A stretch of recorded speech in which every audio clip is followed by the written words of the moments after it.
Hello dear students, electromagnetic induction की problem discuss करने जा रहे हैं। एलसी सर्किट पे बेस्ड है। It's a very good problem. ध्यान से देखिए। A circuit shown consist of two inductors of inductance L1 and L2, a capacitor of capacitance C, a battery of electromotive force E, and internal resistance R, and a switch. Initially the switch was in position 1 for a long time. Find the maximum current in ampere in the inductor L2 after the switch is thrown to position 2. Values of E, L1, L2 and small r are given. तो आप देख सकते हैं यहाँ पर battery के साथ पहले इंडक्टर लगा हुआ है।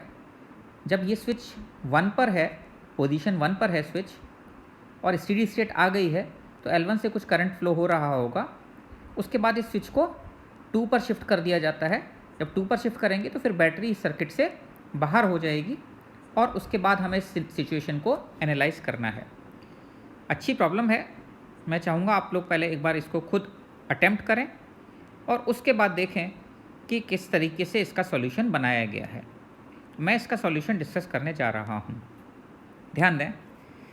देखिए, हमें पता है कि 5 वोल्ट और 2 ओम रेजिस्टेंस है। स्टेडी स्टेट में इंडक्टर प्लेन वायर की तरह बिहेव करता है, तो स्टेडी स्टेट में इंडक्टर से जो करंट फ्लो हो रहा होगा I, that will be equal to 5 divided by 2, that is 2.5 ampere. अब यहाँ से सिचुएशन को एनालाइज करना शुरू करते हैं कि L1 में 2.5 एम्पियर करंट फ्लो हो रहा है। अब हमें ये बताना है कि L2 से कितना मैक्सिमम करंट फ्लो हो सकता है।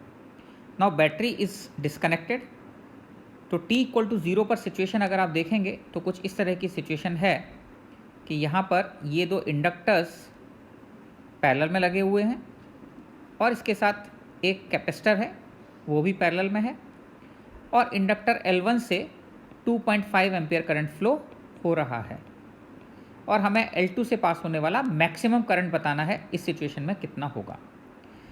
देखो बच्चों, इस तरह की प्रॉब्लम्स को आपको पता है, ये एलसी सर्किट की एक प्रॉब्लम है।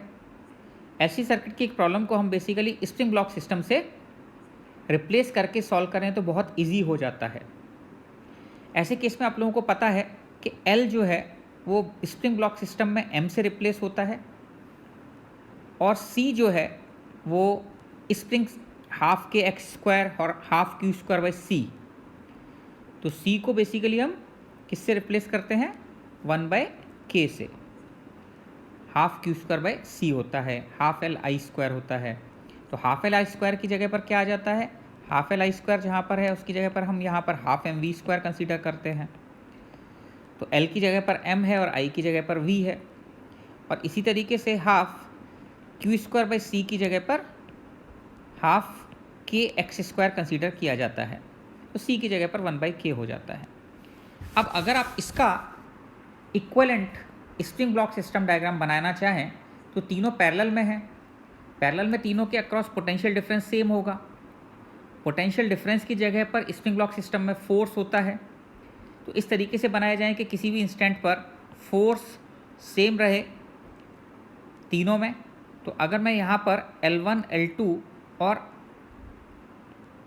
स्प्रिंग को, यानी 2 मास और एक स्प्रिंग को कनेक्ट कर दूं इस तरीके से कि स्प्रिंग के दोनों एंड से मास कनेक्टेड हैं, तो ऐसे केस में स्प्रिंग में जो भी फोर्स होगा किसी इंस्टेंट पर वो दोनों ब्लॉक्स पर भी सेम लग रहा होगा। तो ये इसका इक्वलेंट सर्किट डायग्राम बन जाता है, ये आप कह सकते हैं। अब ऐसे केस में L1 इक्वल टू 4 है और L2 इक्वल टू 1 है। इसका मतलब ये हुआ कि अगर आप ये बोलते हैं कि इसको आप M कंसीडर करें L2 को, तो L1 को 4M कंसीडर कर सकते हैं। तो मैं यहाँ पर इसको लिख देता हूँ, this is equal to M and this should be equal to 4M।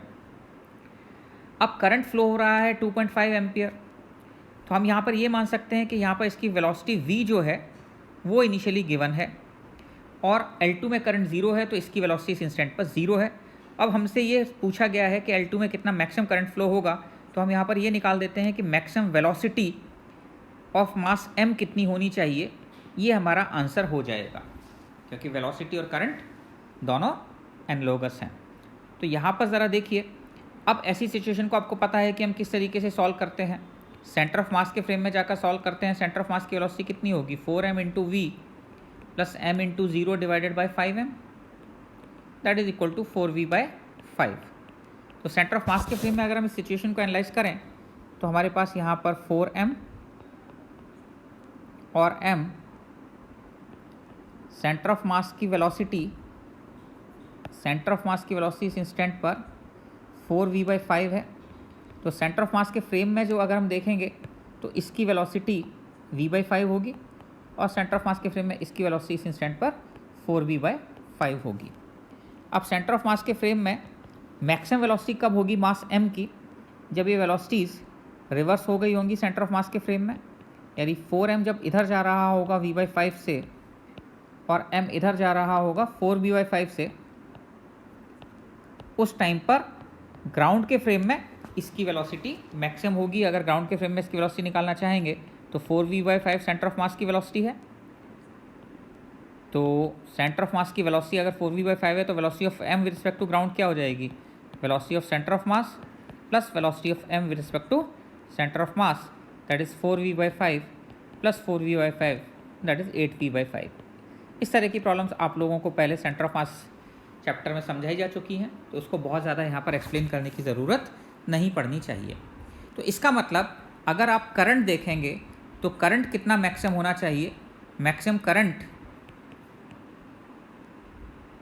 In L2 should be equal to 8/5 into I maximum, आप you can say I in L1, और आई इन L1 आप लोग ऑलरेडी कैलकुलेट कर चुके थे, कितना था, दैट वाज इक्वल टू 2.5 यानी 5/2। तो 8/5 इंटू 5/2 अगर आप कर देंगे तो this is equal to 4 ampere current होगा, जो कि मैक्सिमम फ्लो हो रहा होगा।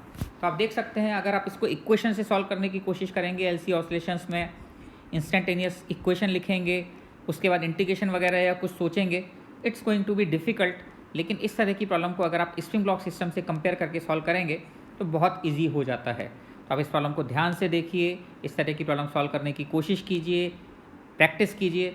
एक बार इस तरह की प्रैक्टिस हो जाएगी तो फिर आपको इस तरह की प्रॉब्लम्स इजी लगने लग जाएंगी। और आईआईटी में अगर इस तरह की प्रॉब्लम आती है तो फिर बहुत ज़्यादातर बच्चे इसको इक्वेशन से सॉल्व करने की कोशिश करते हैं, जो हो तो जाती है बट काफ़ी लेंदी मेथड हो जाता है। इसलिए मैं ये सजेस्ट करूँगा कि आप इस तरह की प्रॉब्लम्स को स्प्रिंग ब्लॉक सिस्टम से एनालॉजी लेकर ही सॉल्व करें। Okay, enjoy your day.